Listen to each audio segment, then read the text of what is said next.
Саламатсыздарбы мекендештер. Менин атым Мирбек. Россияда адвокат болуп эмгектенем. Бүгүн болсо сиздерге протокол түзүп жатканда же болбосо полиция кызматкерлери менен сүйлөшүп жатканда сиздердин түшүндүрмөңөрдө протоколго же болбосо сиздин түшүнүк каттарда туура эмес толтуруп жатса жана ошого сиз каршы болсоңуздар, мен сиздерге бир мыйзам чегинде көргөзүлгөн бир ыкма жөнүндө айтып кете турган ниетим бар. Бул болсо Россия Федерациясынын Кодекс об административных правонарушениях деген мыйзамдын статья 24.3 часть 3 дегенде көргөзүлгөн. Бул статья боюнча лица, участвующие в производстве по делу об административном правонарушении, и граждане, присутствующие при открытом рассмотрении дела об административном правонарушении, имеют право в письменной форме, а также с помощью средств аудиозаписи фиксировать ход рассмотрения дела в административном правонарушении. Бул жерде айтылгандай, демек, чечмелеп кетсек, бул мыйзамда лица, участвующие в производстве по делу об административном правонарушении дейт. Лица десек, бул болсо биздин мекендештер болушу мүмкүн, же болбосо кандайдыр бир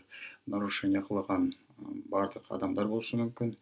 Бул жерден байкасаңыздар, участвующие в производстве деген, мындайча айтканда, участвующие в производстве дегени менен бул жерде именно сот отуруму же болбосо ошол производствонун башталып жаткандагы протокол түзүү маалыбы дегени конкретизация кылынган жок. Эгер деген ушул жерде конкретизациясы болбогондуктан, демек бул протокол составлять эткен маалдагы дагы сиздин укуктарыңыз катары болуп эсептелет. Эреже боюнча сиздерде сотрудники полиция келип документтериңерди текшергенден баштап, сиздер деген диктофондор, телефондо болгон диктофон же кандайдыр бир өзүнчө диктофон алып жүрөсүңөр, ошол диктофондорду алып туруп, күйгүзүп, ошол болуп жаткан, эгер сиздин укугуңуздарды бузуп жатса, ошол сиздин укуктарыңарды кийинчерээк далилдегенге запись кыла алсаңыздар болот. Бул жерден дагы бир жолу эскертип кетейин деген ниетим бар. Анткени фотосъемка жана видеосъемка боюнча же болбосо ошол трансляция боюнча деген бул жерде соттун же болбосо ошол протокол түзүп жаткан же болбосо сизден түшүнүк кат жазып аткан ошонун разрешениясы менен гана ушундай видеосъемка менен фотосъемканы жүргүзгөнгө укугуңар бар экенин айтып. Ушул жерден бир тагыраак түшүндүрмө берип кете турган жер бар. Бул болсо фотосъемка менен видеосъемка боюнча же болбосо видеозапись боюнча. Негизги көпчүлүк учурларда видеозаписте конкретно эмне кылып мекендештердин укуктарын бузуп аткандарын көргөзсө болот. Бирок мыйзамда жазылгандай көпчүлүк сотрудниктер, көпчүлүк полицейский өкүлдөрү ушул статьяга колдонуп туруп, сиз болсо менин уруксатымдын негизинде гана фото менен видеозапись кылсаңар болот деген болжолго келип турушат. Бирок алардын ой жүгүртүүсү мен макул эмесмин. Анткени эгер жакшылап окуп көрсөк, бул жерде фотосъемка, видеозапись трансляции открытого рассмотрения дела об административном правонарушении.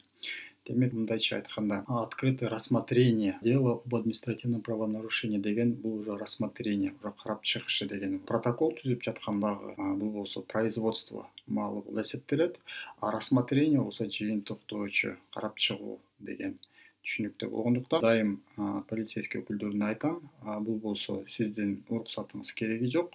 Анткени все, что прямо не запрещено законом, то разрешено деген ниетте видеозапись менен фотосъемка кылып турам. Бирок биздин көпчүлүк мекендештерге ушул эки түшүнмөлөрдү жакшы түшүнбөгөндүктөн же болбосо действительно полицейскийлердин конфликтке барбаш үчүн көпчүлүк учурларда эле аудиозапись менен эле ошол өзүңөрдүн күнөөлүү эмес экенин жана сиздердин сунуштаган түшүндүрмөңөрдү кабыл албаганын тастыктасаңыздар болот. Ушул аудиозаписти мен эми өзүмдүн кандай кылып запись кылып жүргөндөрүн айтып кете турган ниетим бар. Бул жерде негизи мен өзүм телефонду алам дагы.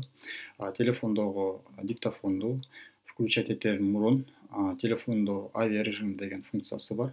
Ошол авиарежим дегенге коюп туруп, анан диктофонду включать этем.